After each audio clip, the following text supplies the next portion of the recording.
boy in the forest approaches the body of a dead animal. He does not care what might happen to him, the main thing is to survive. In the church, nuns watch as the priest uses a magic orb. He addresses someone and says that the best fit is for the profession of a warrior. Then the next one is called, and the girl steps forward, and the hero stands behind her. His name is Chris Sparring. The nuns whisper among themselves, saying that he is one of the twins from a famous family of fighters and wonder what fate awaits him. Divine grace in the kingdom of Moldrake is a rite that every resident must undergo when they turn 16 years old. During this, they learn which job suits them and acquire the necessary skills for it. Specialties vary, combat ones, such as warrior, mage, knight, or peaceful ones, for example, merchant, blacksmith, farmer. There are also advanced specialties, such as mages, holy knights, or magical swordsmen. When a person receives a prestigious specialty, the state grants certain privileges, so this event is considered very important. But there is one peculiarity here. Chris's father had been preparing his son since childhood to follow in his footsteps, believing in him greatly and teaching him many things diligently. The priest calls the hero, and he believes that he simply must take the ritual as seriously as possible. The priest says that the best profession for Chris is a farmer, and his special ability is resistance to poisons. The boy was very surprised, his head spinning, and all the other residents quickly began discussing this news. The king's twin brother exclaims in surprise and asks if he will really become a farmer. He tries to calm his brother, and the boy calls him by name, Klouse. The priest calls the next one, and Klouse approaches him. The nuns quietly whisper that the elder twin is probably worried about his brother's fate. Chris recalls with anger how much time he worked for this day, and as a result, got such a profession. Suddenly, everyone starts discussing how his brother received the holy sword. After all, this is already the 5th holy sword, starting from the times of the first hero. All the residents joyfully applaud Klouse. The boy's father praises Klouse, says he expected such an act from him, and adds that he himself will also try to become a good head of the family in the future. Chris quietly calls his father, but he looks at him angrily and with disgust, and this frightens the boy. The man scolds his son, saying that he taught and cared for him for so many years, but he became a farmer and took it very calmly. The boy apologizes, but the father still kicks him out of the house. His father calls him a good-for-nothing. Then Chris walks around the house with a small backpack. That's all he can take with him. Yesterday, the whole day the kids mocked him as if he were their punching bag, and the family all laughed at him. Klouse asks his brother why he is leaving without even saying goodbye. Klouse says he saved the family's reputation for the sake of his brother. With a crazy smile, he starts mocking and says that Chris won't even thank him. Chris angrily asks why his brother is laughing at him now, since they had already talked about this before. From birth, Klouse was weak, so his mother and doctors constantly took care of him. At 5 years old, he recovered, and since then lived peacefully, and his father, unlike Chris, did not force his son to go through hard and cruel lessons. Chris thought that Klouse didn't like him either, so there was no point in being friends and expecting anything. Until now, the brothers had never communicated properly with each other. Cloud slaps and asks why his brother still doesn't understand. The boy says that it was his father who abandoned him, and adds that it happened only because Chris was born 10 minutes earlier. Because of this, Chris received all the love and care that the boy himself never knew. Chris thinks that maybe his brother also had his difficulties, but still does not understand why he hates himself so much. He remembers how Mom was always only with Klouse, and believes that only he wants to change something in the past. At that moment, his younger brother laughs loudly at him. Klouse loudly declares that he was blessed by God himself and given a holy sword, then starts laughing at the fact that his brother became a farmer. Chris loudly orders him to shut up, but the younger brother suddenly draws his sword and points it at the king, threatening to kill him. The older brother parries his twin's sword, but Klouse laughs and calls the boy a cute peasant with a flower in his hair, adding that he dared to go against the holy sword. He asks to attack whenever he wants. Chris quickly points his sword at his brother's throat, and he immediately gets very scared. But the older brother hides the weapon in its sheath and reflects that although he works as a farmer now, he was raised more strictly since childhood, so the decision his sword makes will remain unchanged. He walks away, but on the go shouts that this is not the end yet. Chris replies that everything is already decided, and he is not going to fight a weakling. The younger brother raises his sword and says he will kill the older one. He feels a real threat, turns to him with fear, and sees that a lot of magic has gathered around Klouse. Klouse swings his weapon and loudly shouts the spell, Holy Strike. The boy sees the destruction near Chris and is upset that he missed. Chris realizes with horror, no matter how hard he tries, all his fencing skills are useless when facing a representative of the best profession. Klouse angrily destroys the forest, outraged that his brother made him look like a fool again. He shouts for Christ to return. Deep in the forest, Chris, barely breathing, makes his way between the trees and reaches the lake. He sits under a tree to catch his breath, looking at his bruised and swollen leg. He tells himself that he managed to escape, but does not understand what to do next. The boy remembers his brother's crazy smile and realizes that he really wanted to kill him, so he can no longer stand in Klouse's way. He thinks that they are probably already chasing him, so he decides it is better to hide in the forest. Chris opens his bag, which contains a few pieces of meat. If it weren't for the injury, he could have hunted some animal or monster for food himself, but now he definitely can't. The hero bandaged his leg and carefully moved on, attentively examining everything around. He had been to Pasha's forest with his father on hunting trips more than once, but he had never gone far inside. Now the boy hears no sounds of animals or even monsters around.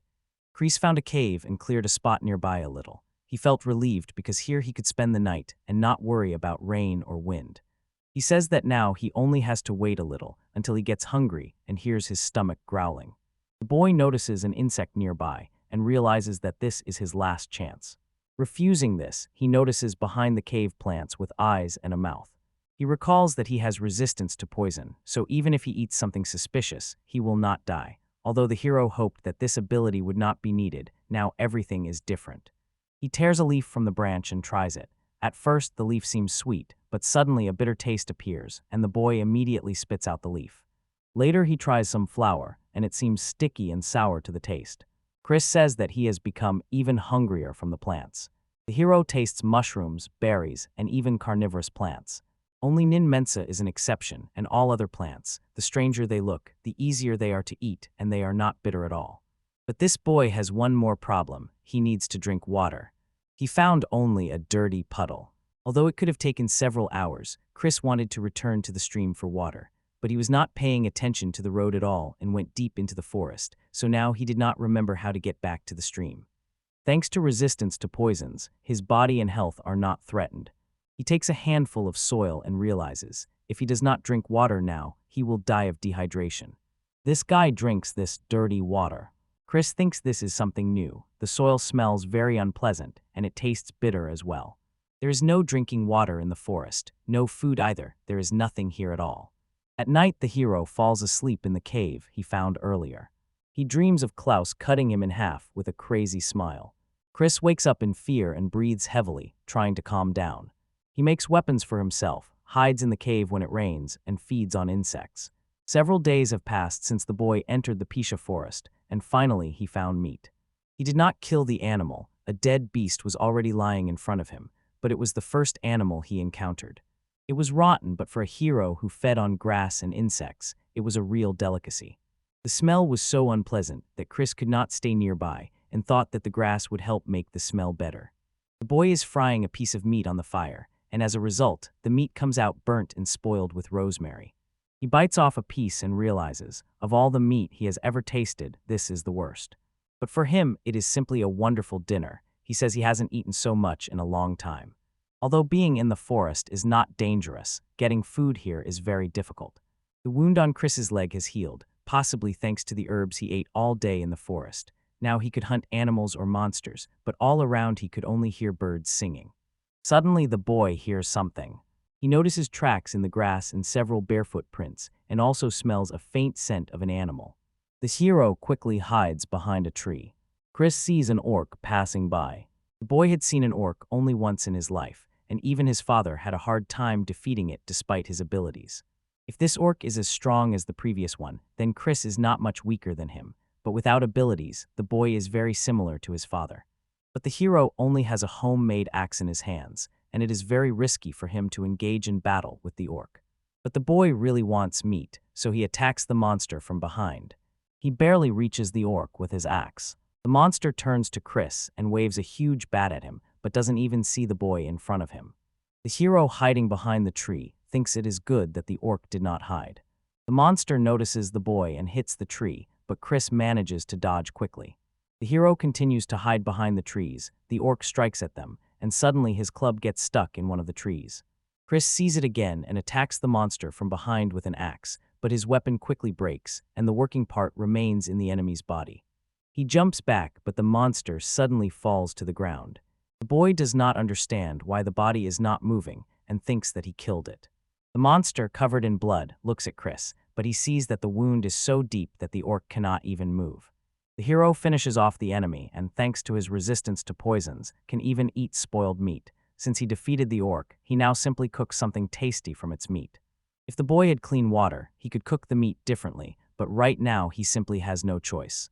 If he chops the orc into pieces right here, it will be hard to carry everything later, so he decides to drag the monster to the base, lifts it onto his shoulders, and carries it.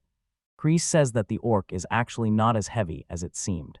At the base, the boy thinks that the monster's body is so large that cutting it takes a lot of time, but thanks to this, they manage to stockpile a huge amount of meat, which is a great result for him.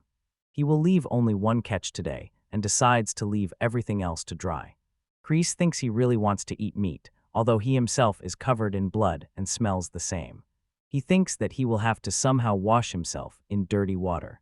Later, the neat boy grills shashlik over the fire and thinks that orcs are monsters resembling humans, and many believe that eating the meat of such creatures is forbidden, but now it no longer matters to him. He takes out the prepared meat and notices that it does not smell spoiled at all, but on the contrary, has the aroma of fresh meat. The hero decides to make sure of this and tries the meat for taste. Chris is simply delighted by this taste. The meat is very juicy, and its aroma fills the boy's entire mouth. He literally feels the flavor penetrating every cell of his body. He admits that orc meat is incomparable to anything else. The boy even ate the food he was supposed to save for the next day. He justifies it by saying he wanted to cook the meat in different ways, but due to extreme hunger, he simply forgot about it. The hero lay on the ground and, recalling the fight with the orc, realized that they have very thick hair, tough skin, and muscles hidden under a thick layer of fat, like armor. Until today, it seemed that a goblin could never defeat an orc with a single blow. But he smashed the monster's head with a branch and even brought it back to his shelter. The boy believes that thanks to the specialty selection ritual, his physical strength has already increased and continues to grow. Even if his fate is to become a farmer, any ability makes him even better, but he feels that he has become almost too good. Chris cannot believe that he has become stronger because he lost to Klouse. Muscles work the same way. The more they are loaded or even injured, the stronger they become. Perhaps something similar happened to him. However, the boy does not realize that his strength has increased too sharply. But for him, the main thing is that he himself defeated the orc. He built a shelter, made a bed from grass, trained with wooden weapons, and gathered food supplies himself. Every day Chris drew stars on a stone, and so a whole month passed. He ate all the orc meat he had, and thought, earlier he would definitely have thrown away everything he couldn't eat immediately. But now, after the terrible feeling of hunger he experienced, he would never do that again. Even if it was a real monster, the boy still killed it for food, so he couldn't just take and throw away the leftover meat. He likes the Pasha forest, and he would stay there to live, but the hero ate all the orc meat, so he can't survive on grass alone. Chris thinks it has become quieter at home, but still wants to try to go to some city. His goal for the near future is to train to become even stronger. He decided that he will definitely find something to surprise both his father and even the clouds. Chris emerges from the bottom of the pond and says he is glad to be here again. Besides the muddy water from puddles, he also collected rainwater and drank it, but he hadn't tasted clean water for months. The hero felt many emotions that previously seemed usual to him. The hero looks at his dirty and torn cloak and says he can't go to the city looking like that. He wants to attach a backpack made of orc leather to his belt because it looks better that way than like a hangman. Chris arrives at the town of Realzad. This city is located near the royal capital, so there are always many people and lively movement. This is a bit far from the city where he lived, so it is perfect here for a quiet life. However, besides all this, when Klouse became the sacred swordsman, he was most likely summoned to the capital. Since Realzad is the closest city to the capital, it will be more convenient for him to watch Klouse here. Moreover, he feels safe here, so he can calmly set up his base in this city. But Chris notices that the locals look at him strangely and realizes that he stands out because of his clothes. He was glad that the check before entering was almost a formality and thought it would have been worse if someone had started to suspect something. The hero looks at the handful of coins in his palm and thinks, first he needs to buy food, then find a place to spend the night, and only after that, think about weapons. He comes to the shop with golden bones, and the seller says that if the boy wants to sell something, he needs to be taken to the appraiser. The brand is well known, so it is unlikely that Chris will be kicked out. Now he is going to sell the items he stole from home when he fled. The seller leads the boy to the appraiser, who first greets him, but then begins to look suspiciously at the main character. The appraiser kicks Chris out and asks the seller how he could let such a person in, since he really has interesting goods to sell. The boy realizes he made a mistake in his choice, but also understands that it is hard to trust a person dressed like that. Someone is watching him from around the corner. The hero comes to the district with old shops and houses and cannot believe that this is also part of Realzad. At first glance, he can understand what is sold in these tents, but he cannot name the goods themselves. The boy says that looking inside is rude and that there are few signs, but suddenly someone tugs his sleeve. Chris addresses the child in the hood and asks if she is lost. The girl takes out some incomprehensible thing and throws it in the boy's face, and it immediately explodes. His face gets dirty, dirt gets right into his eyes, it hurts, and at that moment the girl grabs his bag and runs away. From another backpack, he takes out a bottle of water and simply rinses his eyes on the go. The hero notices how the girl confidently makes her way through the crowd and thinks that she probably moves so skillfully among people every day. But he quickly grabbed and lifted the thief, saying that using someone else's kindness is very bad. She screams for him to let her go, and he responds by threatening and forbidding her to do so. The girl looks at the boy with tears in her eyes and trembles. Chris lets her go, thinking she is a little girl, but then it turns out that she is his peer. The hero wonders why he feels like he is doing something bad and asks why she chose the path of a thief. She covers her mouth with her hands, and the boy says that she won't be able to explain anything to him like that. The girl replies that he threatened her if she said anything. Chris starts to get annoyed and says that now everything is the other way around. The producer says there are no special reasons, and if there were, it would only be for survival. The boy understands why she became a thief, but wonders why she decided to rob him specifically. After all, he doesn't seem rich. Maybe she is just deceiving him, or she is not smart at all. He says that judging by her skills, she steals quite often. Chris asks if she has a weapon, and she answers no. Then he asks if she has accomplices, and the girl suddenly flinches. The girl hesitates a little with her answer and stammers, saying no. The boy realizes that she is bad at lying. He threatens her if she doesn't tell the truth, he will hand her over to the soldiers. She begs him not to do that, but the boy tells her to stop lying. Chris thinks he doesn't want to meet with the military, so he would never introduce her to them. The girl says she has accomplices, people who live with her in an abandoned building. The hero asks how many there are. She answers that including her, there are 2. He clarifies if that means this man is also a thief and receives confirmation. The boy sees that by her reaction now she is not lying. He asks where this person lives. The girl points somewhere with her hand, and he says what she means. If he goes where she points, nothing will happen to her. In some room, the stranger does not understand why the girl does not return for so long, and even begins to worry that she might have been caught. Chris enters the room, holding the girl by the hood. She says she was captured, and then her partner unexpectedly pulls out a pistol. The hero says that if the boy starts a fight, he will do something to the girl. Out of fear, the girl begs Raph to lower the weapon. Her partner fearfully tells her that it will not change anything now, because she has already been caught, and how could she even think to bring the hero here? She replies that Chris threatened her. If she does not bring him, he will hurt her. The hero looks at Raph and thinks that from his stance it is clear. The boy knows a bit about martial arts and wields a sword, but he has serious problems with balance. Even if he tries to attack, Chris is too strong an opponent for him. The thief asks what the hero wants, since he has no money. The hero replies that he came only to warn them. He says that if they try to rob him again, he will start acting himself. The thieves are surprised that this is all he wanted to say. Chris releases the girl and says he will not demand money from them. Instead, he wants to get information. Chris says that he just arrived in the city, so he knows almost nothing. He wanted to ask them how to get to the center. Raph replies that if he only needs that, then there is no problem. The hero addresses the girl and calls her red-haired. If she agrees, she gets scared and does not understand what she has to do with it. He says that, despite everything, she is the main culprit here. For Chris, it is very important to obtain information about the city with which he is not yet familiar. He asks their names, but that man interrupts him and says that even after death he will say nothing. The hero calls the girl Jesta and the boy Raph, and they are very surprised by this. Chris meanwhile thinks, haven't they addressed each other by name before? The boys show Chris the city, and he thanks them for it. Raph replies that they really wanted this very much, and the hero says that regardless of the desire, they helped him a lot. The boys are already getting ready to leave, but Chris stops them, says they haven't shown him the most important place. When asked where they sell the stolen goods, Raph replies that they pawn everything at their acquaintance's pawnshop. The hero says that there are a few more pawnshops nearby. Raph asks why he needs this. Chris asks the boy to take him there. The guy's tensed up because of his request, but the hero assures that he did not intend anything bad. He just needs to sell something. Raph understands that Chris is also a thief and reproaches him for it, to which Chris replies that he only stole once and those things belong to his father. But Raph says it doesn't matter who you steal from, because theft is theft. The hero reminds them that he promised not to interfere if they don't help him, and that he won't forgive if he is robbed again. He is not interested in their affairs at all. Raph shouts that he was not a threat to them, and Chris replies, if they help him, he will do nothing to them. The boy says he understands everything, and that the place where they will take the hero will be the last. The boys come somewhere, and the seller asks if it is Raph and Gesta who came to him. The grandfather sees Chris and asks the boy and girl what happened here.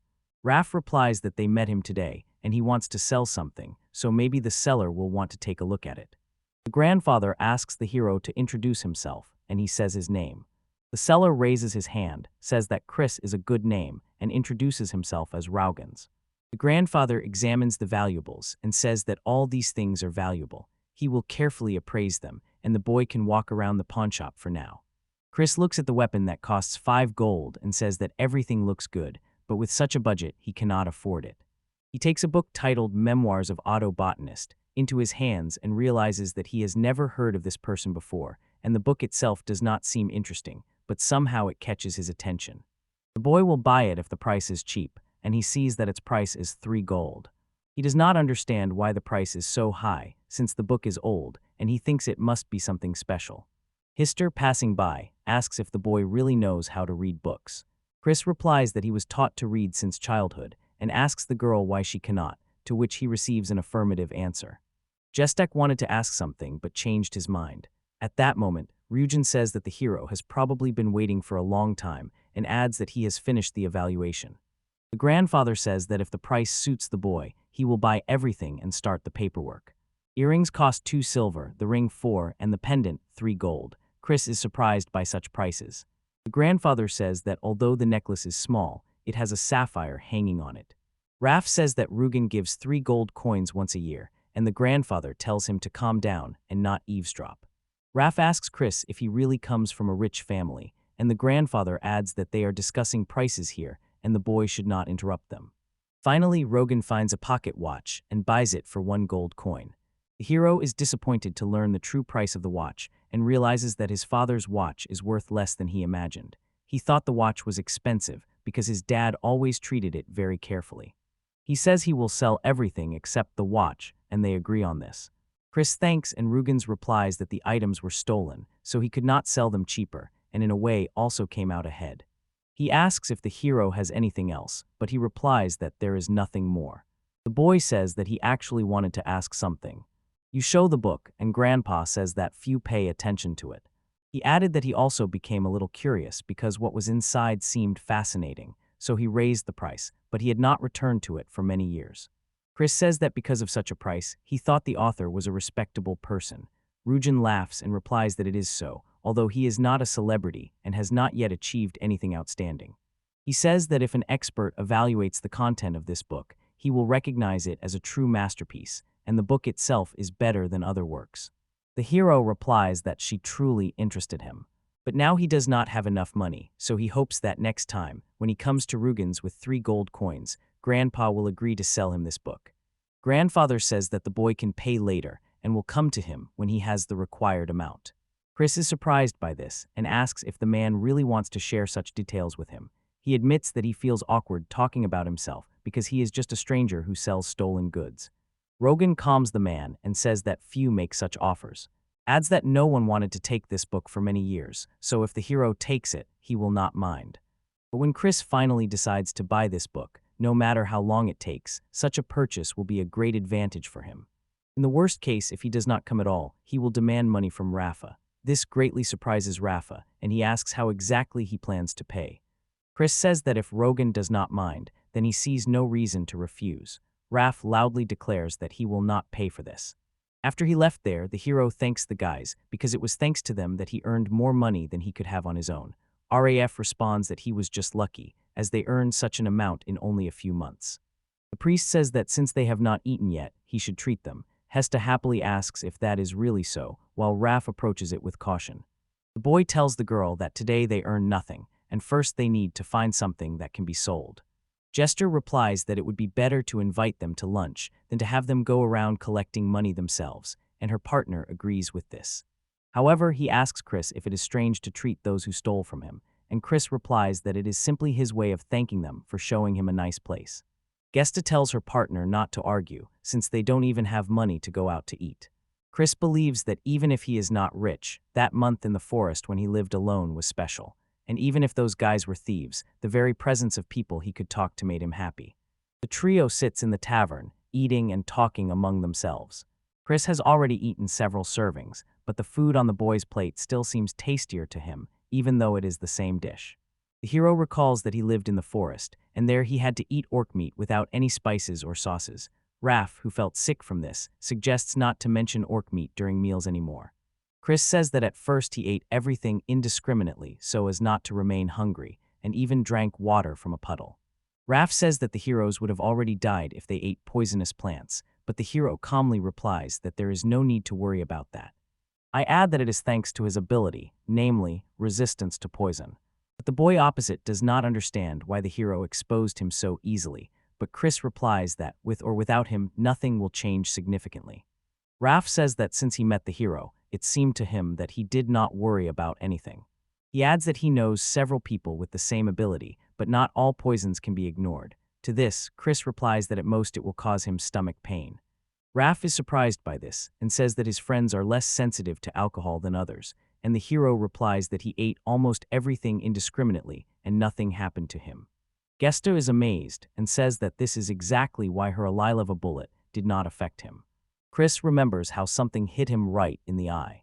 Rafa is surprised by this, and explains that the ball contains a strong anesthetic, so if it hits a person, they won't be able to move for almost the entire day. He is surprised that even this didn't affect the guy, and adds that probably he no longer has resistance to the poison, but full immunity to it. In the evening, leaving the tavern, Raph asks Chris what he plans to do next, and he replies that he wants to become an adventurer. He adds that thanks to his knowledge of sword techniques, he will be able to earn something. RAF says that travelers usually either become mercenaries or turn to crime. Chris asks the guys what they really plan to steal in the future to survive.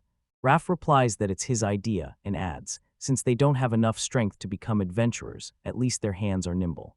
The main character says that if others catch them, they could end up in prison, so it's better to look for another way to make a living. Later at the Adventurers Guild, a girl meets Chris and tells him that registration to join the adventurers costs 1 silver coin. The boy gives her a coin, and the girl says that personal data will be entered using magic. She asks for his name and age, but the boy only states his name without a surname. Registration is complete, and the girl hands him a card, saying that now he can take on tasks and engage in buying and selling at the guild. All information about tasks and ranks will be stored on this card. It also serves as an identity card, so it should not be lost. Chris asks if she can take on some tasks, but the girl replies that no, those are only for beginners. Add that the higher his rating, the more prestigious tasks he can take, and his rank will increase depending on the difficulty of the completed task. The hero wonders what rank is.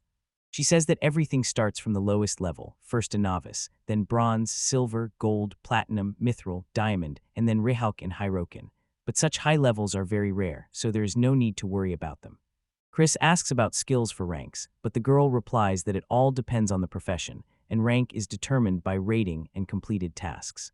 She says that approximately the following skills are needed: for beginners all skills at level 10, for bronze level 20, and for silver 40. With each new title, these indicators double. Chris continues to ask her many questions, and because of this, she becomes very tired. Now the hero receives a task. He needs to destroy goblins. For each goblin, he will receive 2 coppers, and the proof will be the severed left ear, which must be brought. He failed with the orc, but now he will carefully control the strength of his strike. Chris cuts one of the goblins in half with his sword. The hero feels strange because even when he fought the orc and cut him in half with a precise strike, the feelings remain the same. He does not know why, but each time he feels as if an incredible power is appearing in him. After Chris became an adventurer, he spent a whole 2 months only exterminating goblins. His life after moving to the city has hardly changed, except now he leaves his room. In the morning, Getaz meets the hero and invites him to breakfast. Raf says they are already leaving and asks to close the door. All three started living together. Chris has no problems with food, clothing, and housing. During this time, he even managed to save 3 gold coins, and yesterday his rank in adventures rose from beginner to bronze. To test one of the theories, tomorrow you will go to Pasha Forest. The memoirs of Otto Botanist tell about the discovery of useful properties of new plants, known from legends. All their names are clearly indicated, and all information is presented interestingly and understandably. He was most interested in the records about an unknown plant that has a poison that is impossible to cure. Besides poisonous plants, there are plants whose toxicity is incredibly strong, but it has not yet been studied in detail. However, among all the plants Chris tested in the forest, there was one that really made the body stronger. Thanks to this, he might become stronger. The hero goes to the church to record his abilities before eating the plants and to find out his true skill level. He heard that this is where the adventurer's cards are registered. He himself will not be able to find out, and it also costs 1 gold coin. The priest greets Chris and asks how he can help. The boy replies that he wants to find out how strong he is. The priest understands that he is an adventurer and asks him to move to another room and wait a little. The hero looks at the magic ball and says that if he could test himself, he wouldn't have to spend a whole gold coin. The priest enters the room and apologizes for making you wait. He introduces himself as the rector of this church. His name is Grem. He says that if Chris wants to confess, he has no time. To this, Chris replies that he wanted to test his abilities and then the priest can help. Grem asks for 1 gold coin and the adventurer's card. He uses the ball, then returns the card to Chris. The priest quickly leaves, apologizing that he has to go because an important ceremony is about to begin. The card says that the hero's physical strength is 10, with an additional 6 added, muscle strength is 5, with an additional 8 added, endurance is 7, with an additional 2 added, and agility is 4. O equals. He expected a higher result after all those orcs and goblins, but some of his skills did not improve at all, and he is still far from even beginner level. Although the card does not indicate the level of swordsmanship, these numbers definitely show his current skills and strength. Chris believes that the numbers in parentheses show exactly how his skills will increase after he eats the plant. If he guesses correctly, these numbers just need to be added to the existing stats. And this skill provides not resistance to poison, but full immunity to it. Later in the evening, Chris gathers many things and prepares to leave. The guest wakes up and asks where he is going. The boy apologizes for waking her, says he has a few errands and will be gone for a few days, and asks to pass this on to Raf. The hero says he has already prepaid for the accommodation, so there is no need to worry about that. The girl replies that, of course, she will pass this news to the boy. In the forest, Chris recalls that when he was leaving, he thought it was a valuable experience. Without food and water, he would have long died if he did not have immunity to poison. The man returns to his shelter and says that everything remained as it was. He gathered several plants. For 2 months, he observed the shops and craft workshops, and now he realized that even those plants sold as medicinal and edible grow in the forest.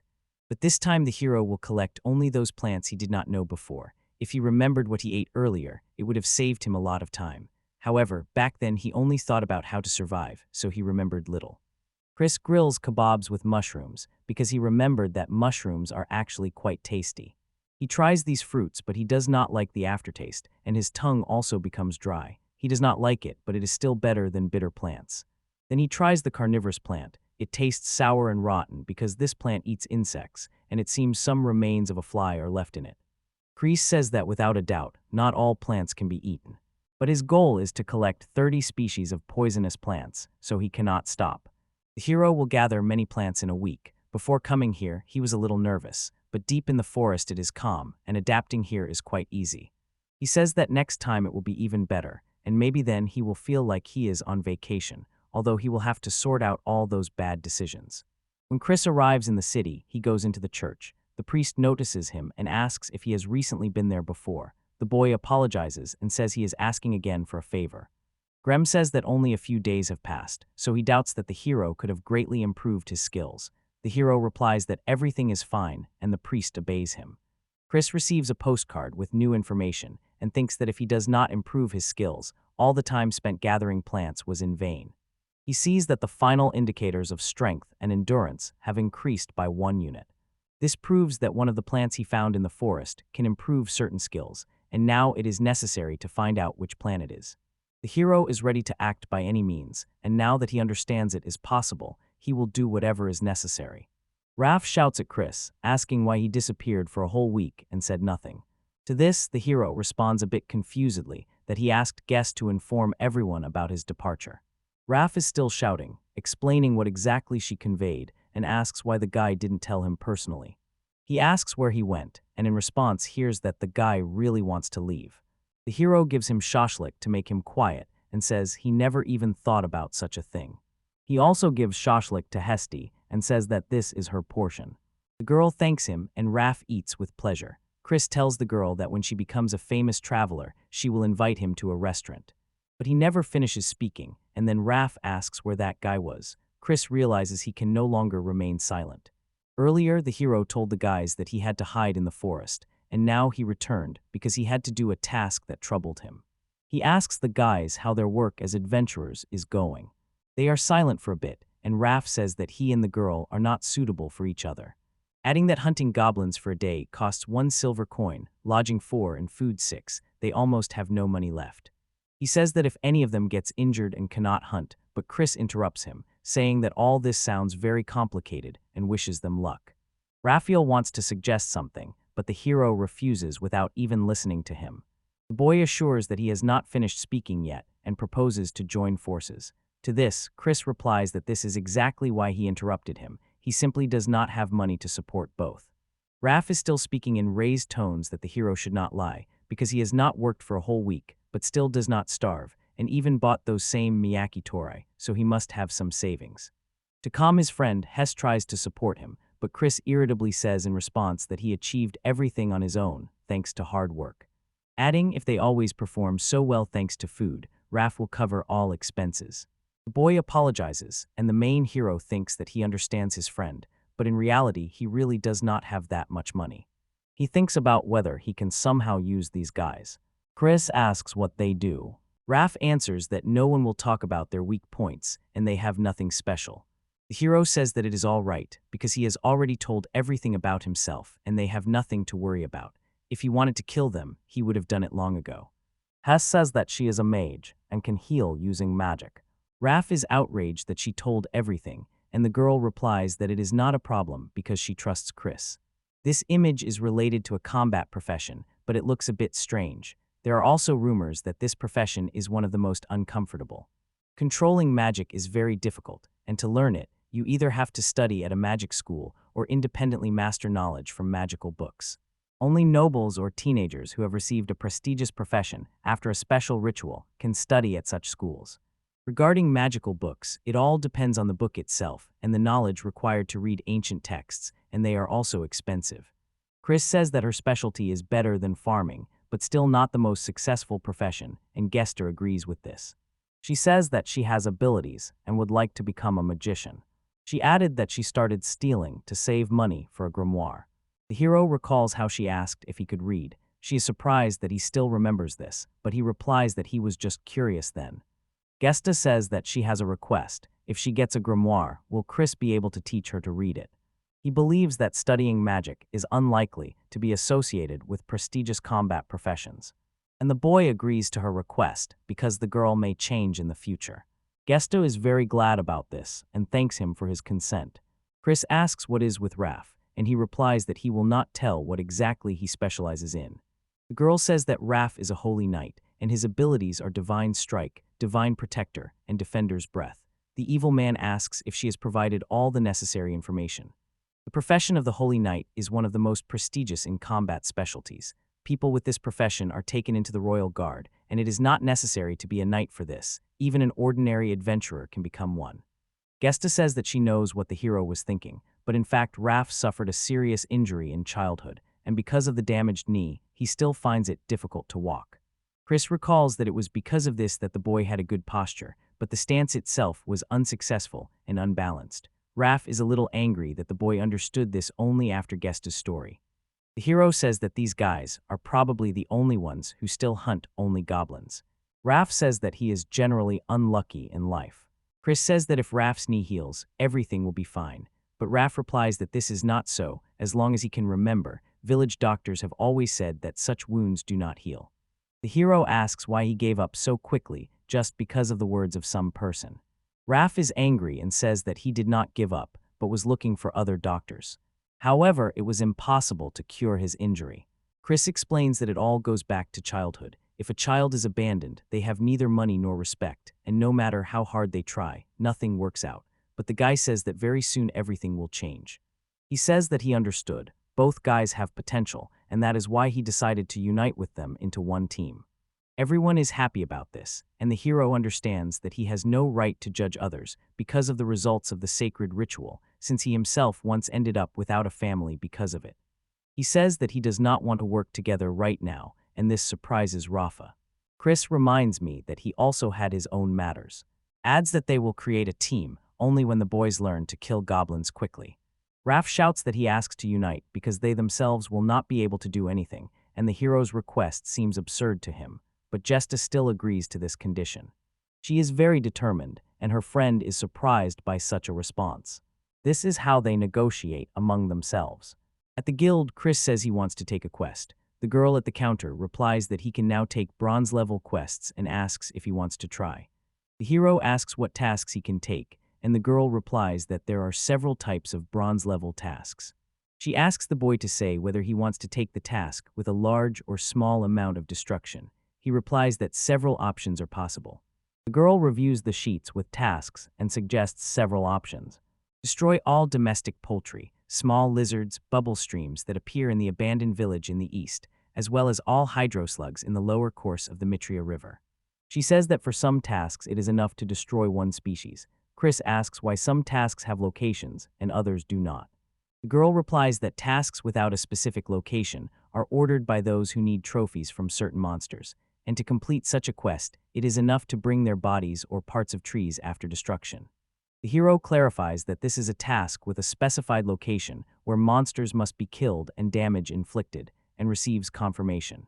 She says that usually such tasks involve finding monsters, gathering information about them, destroying them, and returning the obtained trophies, although it takes a lot of time and effort.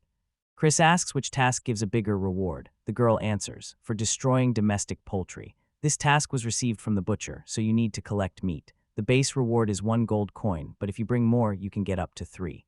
Yes, this is the cheapest task. Find hiding slimes and bubbles, and as a reward you will receive 4 silver coins. The hero believes that even for simple tasks with small pay, you need to kill only one monster, and at the starting level, this is as difficult as defeating 20 goblins. It is impossible to deny that the bronze level gives more benefit, and looking at the price, it is more profitable to go on the task with the chicken. But this task is highly valued for a reason. There is a risk that if a person performs the task for too long, the money will simply run out. He cannot choose which task to take on. The weather was sunny. Insects were flying everywhere, attracted by the smell of prey remains. The main character cautiously peeked from behind a tree and watched the behavior of the insects. Suddenly he feels someone's presence. Before him appears the one he was waiting for. It was a hedgehog slime, a type of mucus. Seeing it, the hero gets a little nervous and loses patience. The hero mumbles under his breath how disgusting and gross everything happening is. His words are fragmented, a slight stress is audible, and the hydro slime silently crawls further forward. The warrior reflects on his situation. He somewhat regrets choosing this particular task, thinking he would manage without effort. Now he realizes he was wrong. Even if he wins, his weapons and equipment, soaked with the monster's smell, will have to be thrown away. Watching the monster, the hero notices a dark spot on it. That is where its core is, an important target. He emphasizes that one must be extremely careful, as it is difficult to tell when the monster is looking directly at him. Gathering all his courage, the warrior prepares for the decisive strike. His thoughts are clear and precise. For victory, he needs only one accurate hit. With a sharp movement, he lunges forward and strikes right at the center. The adventurer's attack fails. He shouts irritably that one hit is not enough. Despite the failure, he immediately decides to try again. Confidently holding his sword, he charges at the monster again. This time his plan succeeds and he destroys the core. After such a trial, Chris emotionally promises himself, never to take on similar tasks again, as he is overwhelmed with negative impressions. A month passed after the unsuccessful encounter with the hydro slime. The hero clearly remembered one must carefully choose whom to fight. During this time there were no problems. He calmly completed bronze-level tasks. Days passed one after another. After lunch, he worked on filling out reports and prepared for the next day's tasks. The traveler devoted all his free time to persistent sword training. Moreover, he diligently studied plants, often visited the Healer's Guild and special herb shops.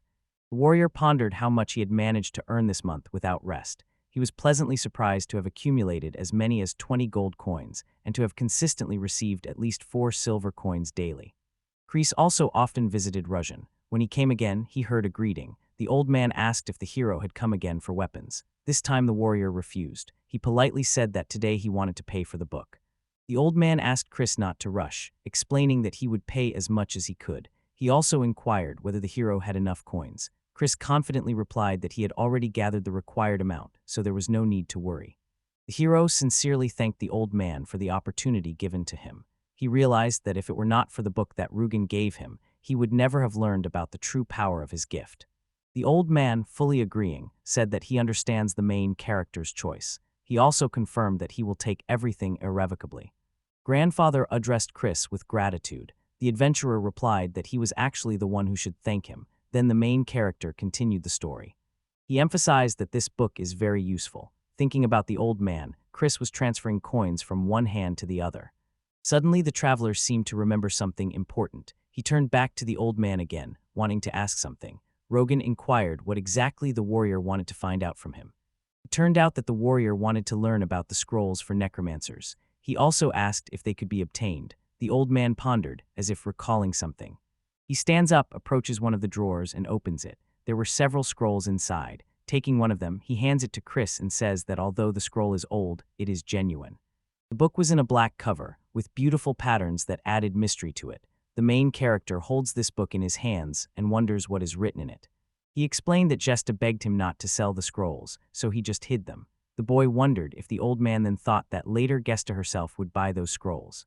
Rugens also answered this question. This book would suit the adventurer himself, but the girl would hardly like it. He did not rule out that Jesta could learn, but most likely she would just run away. He did not intend to look for her.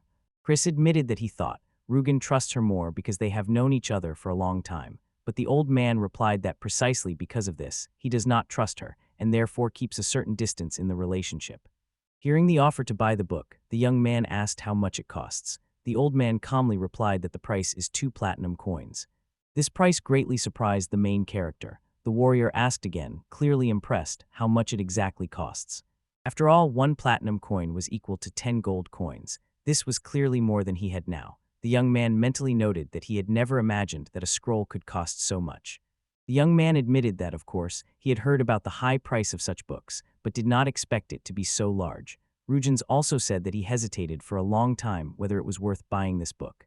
In the end, he never bought it. The book just remained lying unused. Having decided, the old man offered the young man to buy the scroll. Klouse was surprised that the scroll could really be purchased. The old man, learning who wanted to buy the scroll, agreed to receive full payment later. But since the scroll was expensive, he asked for an advance payment.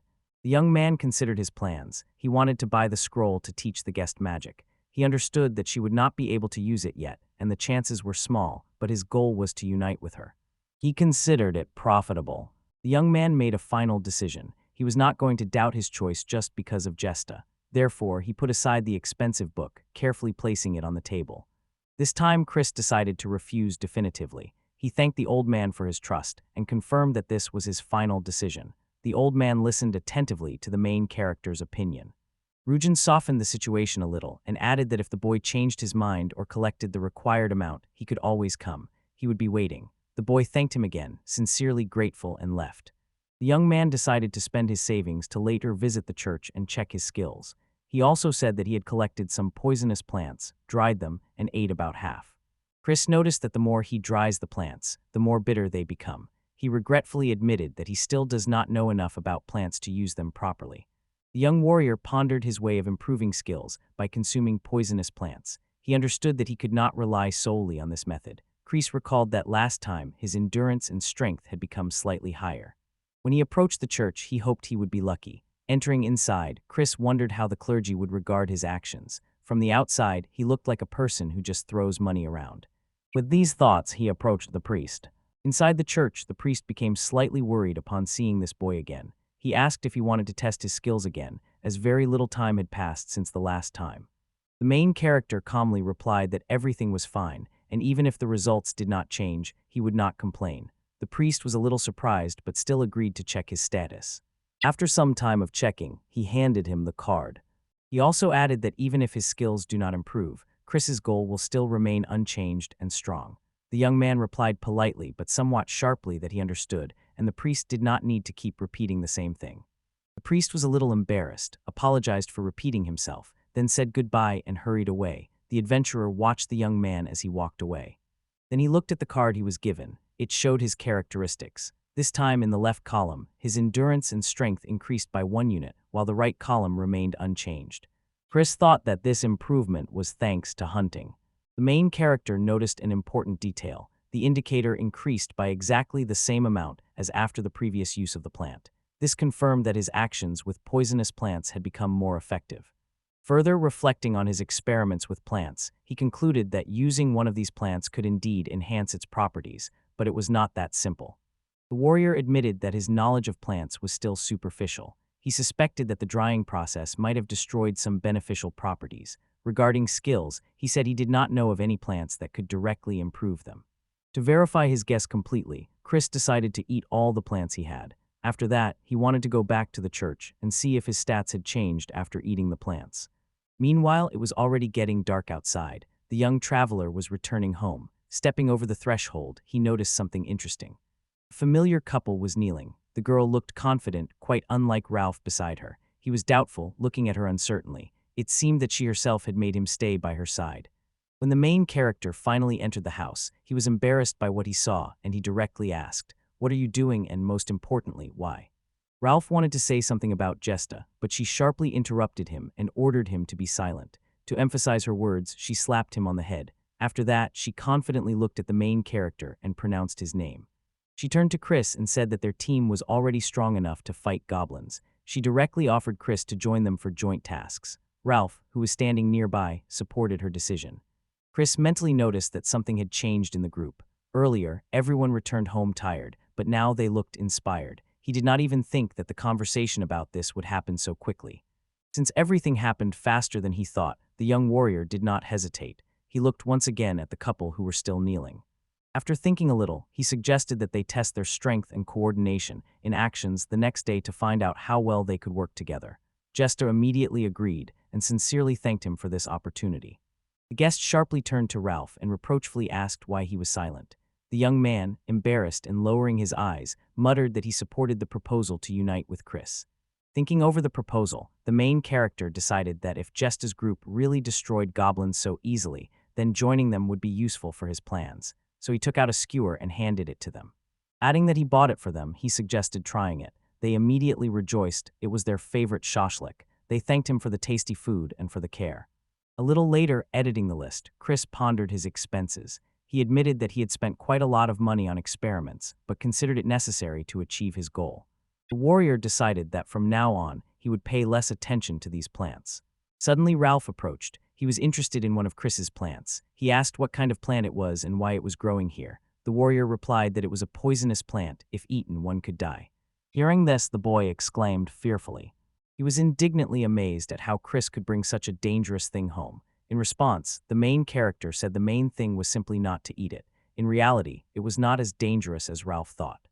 Not giving up, he immediately put forward his idea. Maybe Chris makes a lot of money because he sells these plants, but Chris calmly replied that he does not sell anything like that. Chris patiently explained that it was precisely thanks to his abilities that he could safely use it, but another participant insisted. With such capabilities, there was no point in risking and engaging in such dangerous things. Ralph was confused. He did not understand why they needed to be eaten. The last thing he naively asked was, "I guess it's very tasty." Chris curtly replied, "Keep dreaming," making it clear that it was not about the taste at all. The boy was breathing heavily after the morning jog. He noticed that he needed more time to recover his breath after running than others. Returning to the hero, he said that he finally understood why he goes out so early every morning.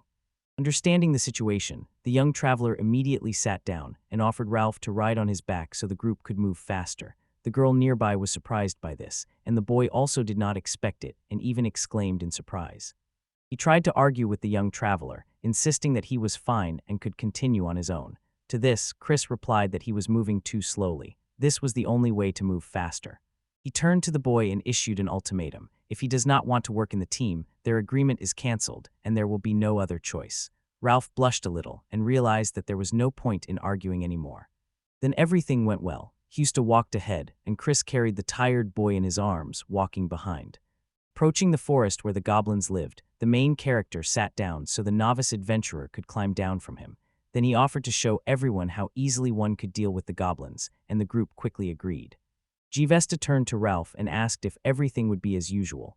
Ralph confidently replied that she could rely on him, and with confident faces, they got down to business. Carefully making their way through the tall grass, they finally saw what they were looking for. The girl in front gave a signal, pointing at the target. It was a small goblin with a stick.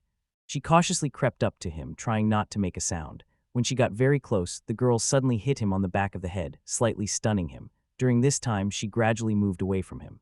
Ralph, on the other hand, crawled closer and closer. His target was quite obvious. In the tall grass, he was almost invisible, so he waited for the right moment to deliver the decisive blow and not get hurt himself. When the goblin ran up very close, the boy managed to react and stabbed him with a weapon. The blow was so strong that the monster died instantly. After that, the girl asked if their actions impressed the boy. The mage was a little embarrassed and admitted that their tactics might look strange, but she proudly added that they defeat goblins without any problems. Chris mentally evaluated their fighting style. The warrior noted that he finally understood how they managed to cope. Just cunningly lured the goblins to Ralph, who could not run away quickly, and then they finished off the enemies together. Their tactics really worked. Having seen everything with his own eyes, the main hero agrees to join their team. The young mage is happy and does not hide his joy. Finally, they will be able to go hunting together. Ralph probably wanted to appear modest or distrustful, so he muttered that he himself handles goblins well, so he especially does not need help. But the girl sharply interrupted him, annoyed that he was being added again. Gesta addressed the young man with a logical question. She asked if he really wanted to remain a novice all his life and hunt only goblins, hinting that it was time to take on more difficult tasks and develop. The boy confidently told Chris that they were counting on him. The main hero replied that he also relied on both of them and added that he enjoyed working with them. The warrior decided to sell the loot first and discuss all the details in the evening. Hearing this, the mage quickly agreed, but the novice adventurer, on the contrary, did not look pleased. He reproachfully asked Chris if he no longer wanted to hunt with them now that he had just become part of their team. When Hester and Ralph returned in the evening, they greeted Chris joyfully. Seeing them, he nodded to them as well. They proudly said that they brought him shashliks in honor of the holiday. He was surprised when he realized that they were thinking about the same thing. Saying this, he added that he also bought something on the way. The rookie warrior also reminded that today is the day they officially became a team. Ralph said with slight disappointment that they didn't even have to buy food themselves. Then he reluctantly added that there can never be too many kebabs. Chris explained that he hadn't bought any kebabs at all. And when the guys saw the table, they froze with admiration. On the table were steamed buns with meat from the famous Seika Manaju, sashimi from Maruha, and also rice with toppings from the popular Maruha canteen. Gester and Ralph were amazed. They exchanged surprised glances, recognizing dishes from the very same restaurants they had only looked at from afar before. The boy couldn't contain his emotions, and the wizard was also delighted and involuntarily exclaimed. The newcomer cautiously asked if it was really edible, and Chris calmly replied that yes, of course. He added that from now on we are one team, hinting that we truly deserved this treat. After a hearty dinner, the main character, without getting up from the table, raised an important question for him and suggested discussing the future goals of their new team. Chris continued to speak seriously, emphasizing that he meant not some abstract dreams, like just being 3 adventurers, but their specific goals. Ralph asks if it is bad to have a goal, to eat as much as you want. To this, the warrior replies that he already eats as much as he wants, completely refuting his interlocutor's words. The girl, stumbling a little and mixing up words, shares her dream. She wants to become a magician and earn well. Her story is uneven, but she shares her desire. She doubts whether her personal goal is suitable for this. The main character replied to Hesti that a personal goal is also quite suitable. Then he directly asks her if she will leave the team if she becomes a mage and starts earning well. The girl hesitated, admitting that she did not even know what to say, and added that she was not going to leave, but did not finish. Ralph interrupted her and said that the one who started this conversation should be the first to reveal their purpose. Chris clenched his fists, said quietly with a stone face that he wants to take revenge on his younger brother. Chris added that he wants to take revenge while staying on the team. Silence immediately fell in the room. Gesta wanted to say something confusedly, but Ralph interrupted her. He asked again if Chris really wanted to kill his brother, and he answered briefly but confidently that he did. Ralph exclaimed in shock. He stood up sharply and said that this must be done alone, without their involvement. Chris calmly but confidently replied to him that if he could handle it himself, he would not have told them about his plans at all. The boy hesitantly asked if it was about his brother. Looking at their leader, he realized he was not mistaken. The main character said that he is taking revenge, not just like that. His brother was one of the strongest people. After a while, Husta quietly said that now she understood everything and knew why that boy ran into the forest back then. The young warrior added coldly that if he had not accidentally stumbled that day, he would have been killed. Chris continued and said that every time he remembers that moment, he cannot forgive Klouse. He is sure that if they meet again, his brother will definitely try to kill him. The girl, addressing the leader, admitted that in such a situation, even the desire to take revenge on her own brother seems quite natural. Having listened to the main character, Ralph understood his motives and explained his point of view. His adoptive father is no longer among the living, but once he really wanted to kill him. At the same time, the young adventurer clearly stated that he was not going to help Chris in the murder. The group leader calmly replied that for him, the main thing was that the participants accepted his intentions. He emphasized that there were no problems.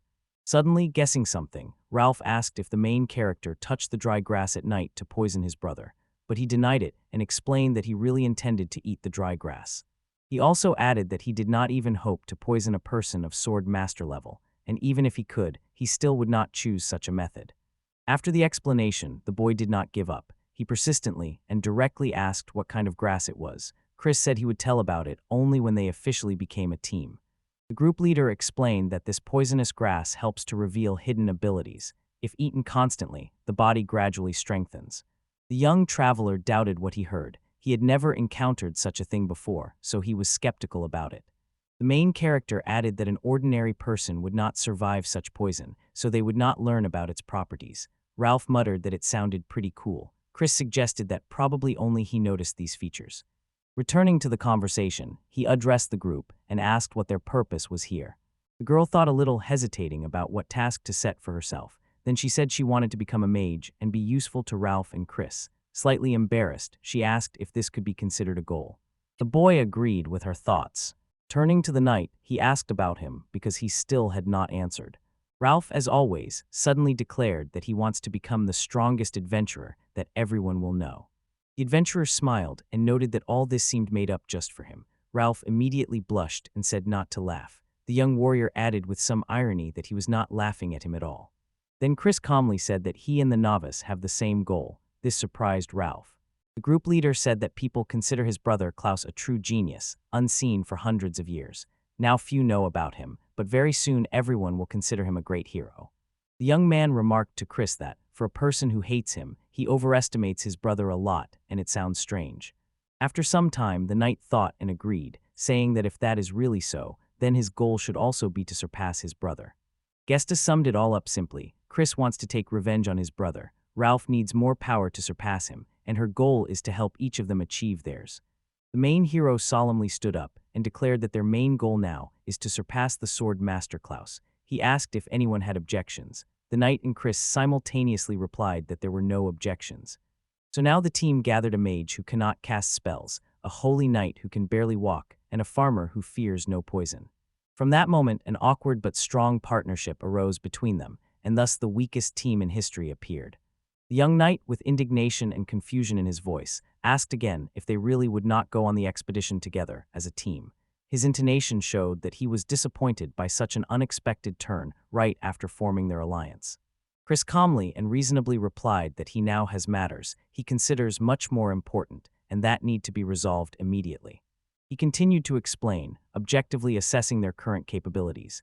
The hero openly said that, in his opinion, Gesta and Ralph are not yet ready to take on bronze-level tasks. For them, it is still too dangerous.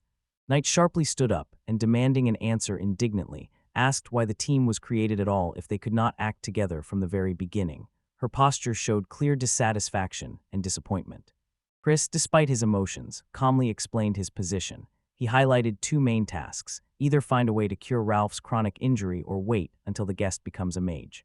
The young man noticeably saddened upon hearing Chris's words. He dropped his shoulders and quietly muttered in response. This meant they would have to act separately, not together, until these problems were resolved.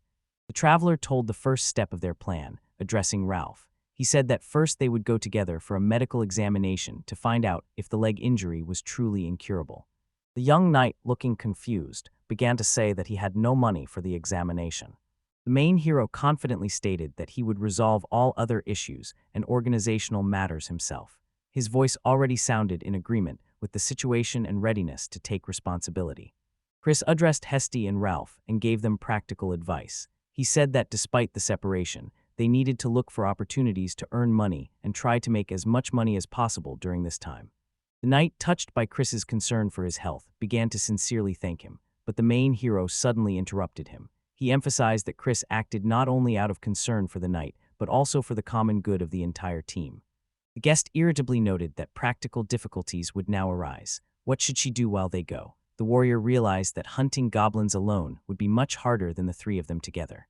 Chris immediately gave the mage a specific task. He asked her to gather as much information as possible about the rare and dangerous monster called the wandering woodpecker.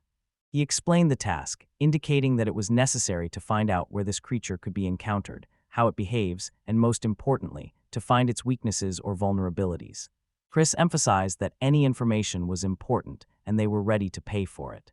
Gesta gladly and willingly agreed to carry out this task, promising Chris that she would find out everything she could, but she categorically refused to take money, reminding that Chris already pays for the examination and considers it unfair to charge him for this as well. Chris clearly said that it would be unwise to argue over money, so everything should be divided immediately. All profits from joint work are shared equally, and all expenses are also distributed among everyone.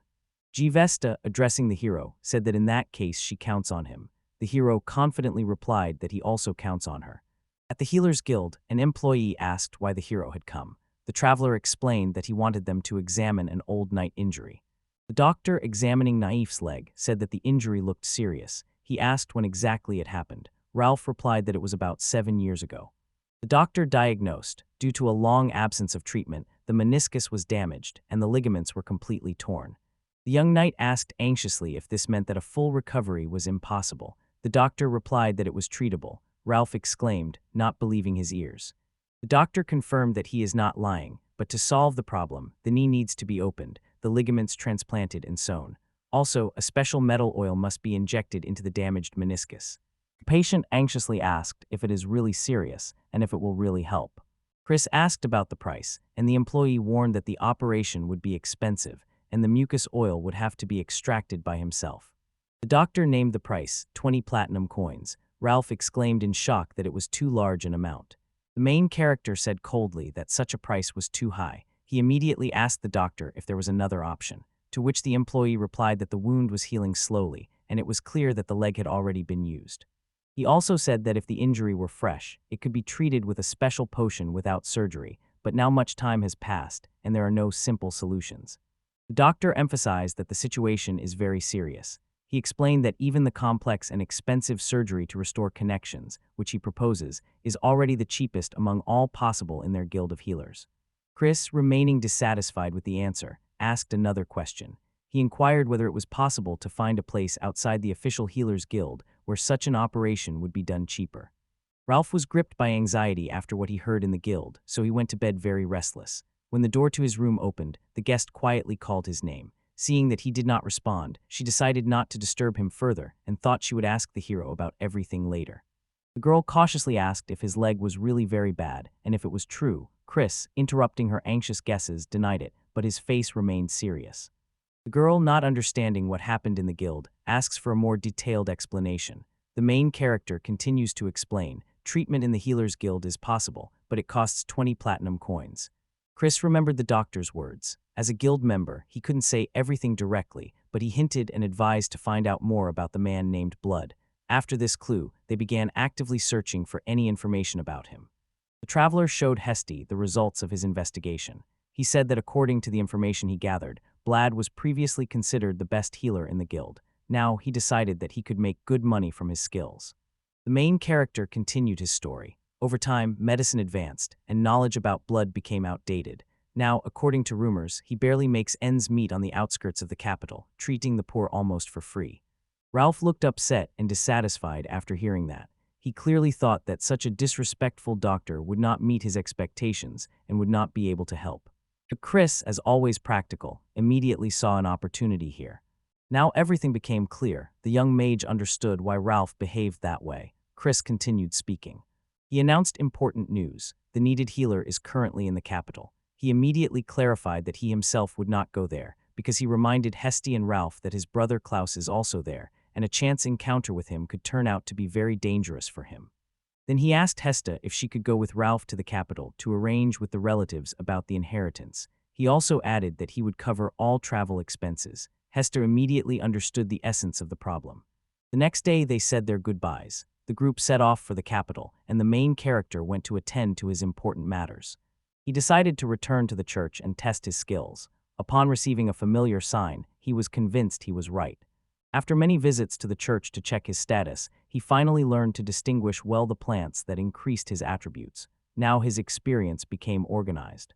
After his group headed to the capital, Chris went to the Baisha forest with a clear goal: to collect two main types of poisonous plants and try to find new medicinal or dangerous species.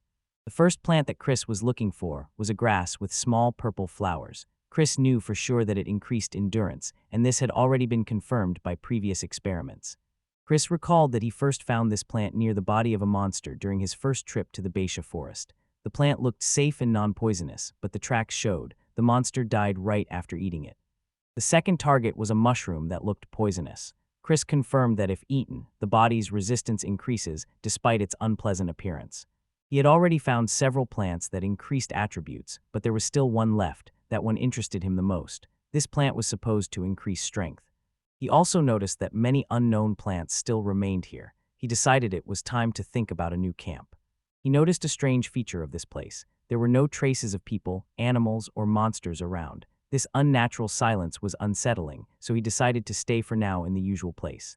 The main character understood well what was important to him. First of all, he needed to collect two plants that had already been proven to increase his attributes. Everything else could wait. He moved into the forest purposefully. Chris carefully collected poisonous plants in the Baisha forest, trying not to uproot everything indiscriminately so as not to destroy their population. At the same time, he carefully recorded the places where they grew and collected as many samples as possible for his experiments. He thought about growing these plants himself, but as long as he lives in a dormitory, it's not an option at all. You can rent a garden bed for cultivation, but he immediately rejected this idea too. It's too risky. The traveler, with a slight sadness, admitted that now it seemed like a distant dream. He came to the inevitable conclusion. To carry out his plans, he needed to buy his own house where everything could be done secretly.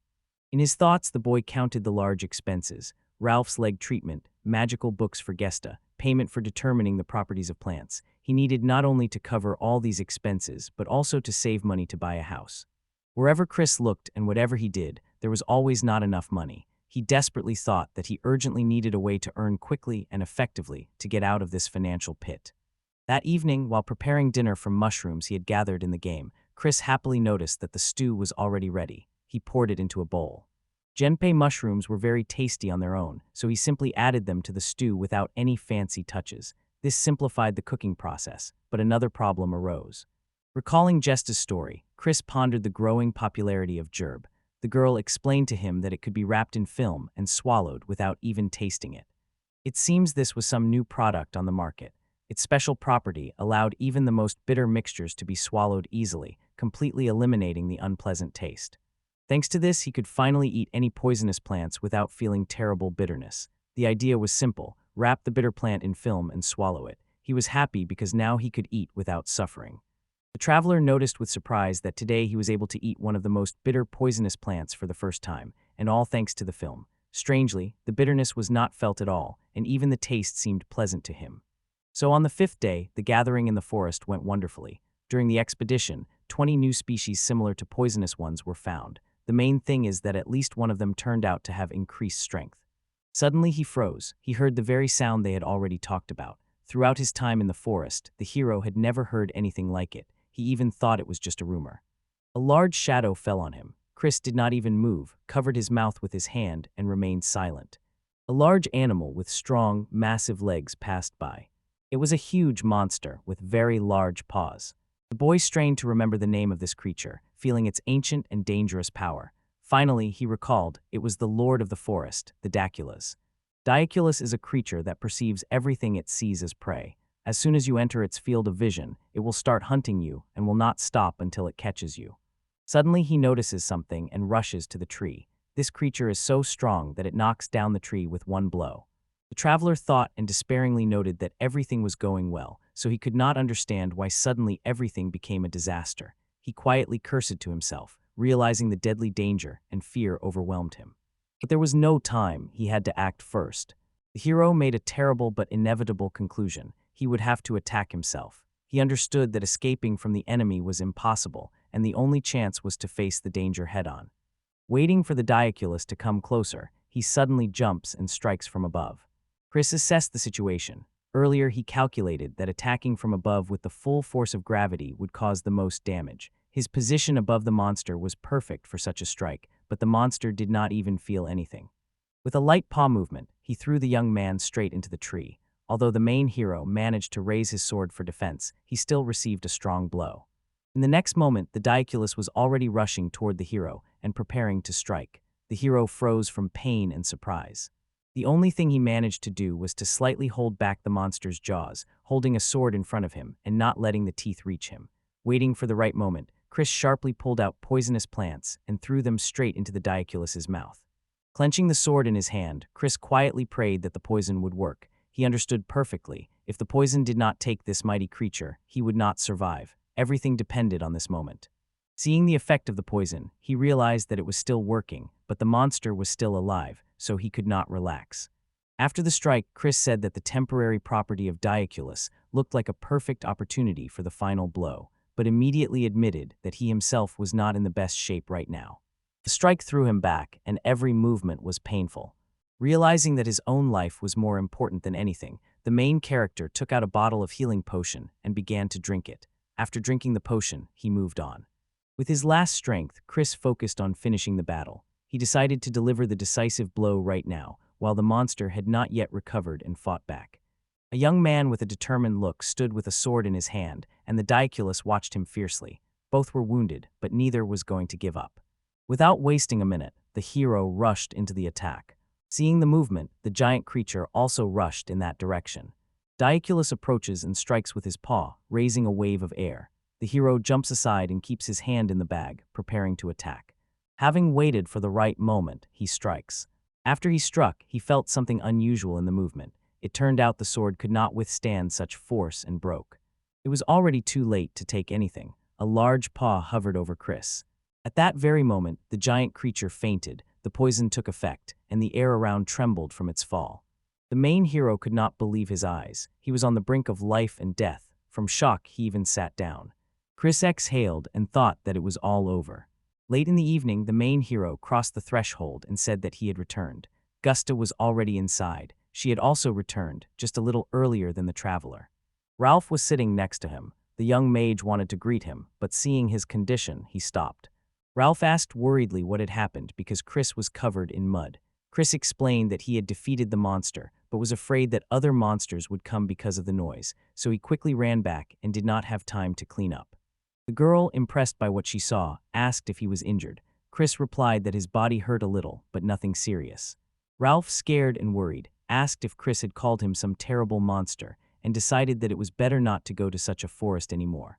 Chris calmly replied that he had definitely dealt with it, so he was going to return there. Ralph was suddenly overcome with fear after Chris's story about the encounter with the monster. He sharply grabbed Chris by the shoulder and anxiously said that he should not even think about death under any circumstances. Chris replied that he was not thinking about such things. Then he skillfully handed the knight several shashliks, offering him to eat, and he immediately calmed down. The main hero admitted that sometimes it was not easy with Ralph, but overall it was easy to get along with him, and that was wonderful. Chris, shifting his attention, politely asked the girl how she was doing. The guest briefly replied that she had managed to find Mr. Blood and talk to him. Gesta continued her story. She explained that Blad lived in the so-called black market of the capital. According to her, he had serious financial problems. Gvesta detailed the negotiations. At first, Blad asked for a huge sum, 15 platinum coins for the operation, but Gvesta insisted on his own and categorically refused to accept such terms. In the end, they agreed on 5 coins. When Ralph heard the final price, he jumped for joy. His face lit up with hope and happiness. He exclaimed that 5 platinum coins was exactly the amount that finally gave them a real chance to pay for the treatment. But Hesta still looked uncertain and worried. She admitted that even 5 platinum coins seemed like a huge amount to her. With anxiety, she asked Ralph if he was really sure that such a price was normal. Chris calmly confirmed that he expected such an amount. He explained that from the very beginning, when he decided to assemble the team, he hoped to raise enough money for Ralph's leg treatment. That was his main goal. The main heroine added that she also needs to learn magic at all costs. It is just as important for the future and strength of their team as healing Ralph. Stammering slightly, she sincerely thanked the traveler and respectfully addressed him as an elder.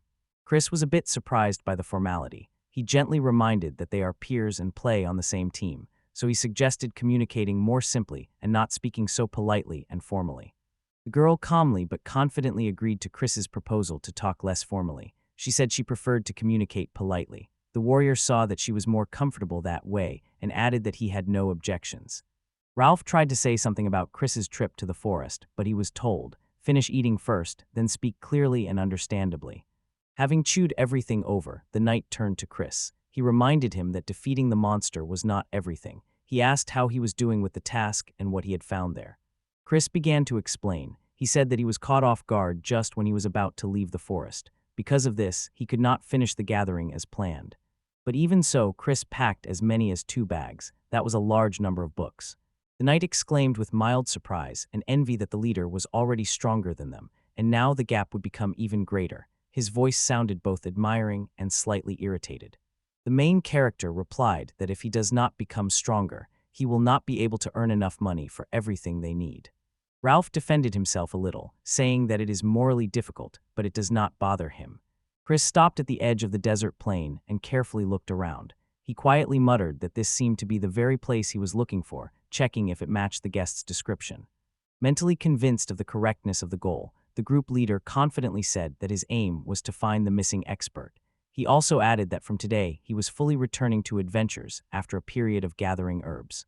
Recalling the initial advice, the warrior noticed that, according to guesses, the best place to hunt the bullfrog was on the eastern plain, where there were almost no monsters but many other hunters. The main character indicated that the plain is located beyond the old road in the northwest. This is exactly the place the young girl recommended because it is very close.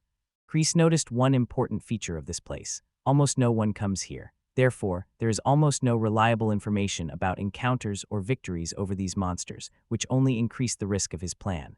When he walked among the stones, he finally saw what he was looking for. Bulagalov looked like an ordinary bull, but had one special thing: large wings. He was breathing heavily, as if sniffing something out. The boy muttered to himself that everything completely matches the description. With great interest, he noted that this is exactly what it is, the lost bull preparing for the encounter. The warrior remembered everything he knew about this monster. He had not yet dared to try the meat of the bikataxa, but he had heard that it was edible and even sold at the market.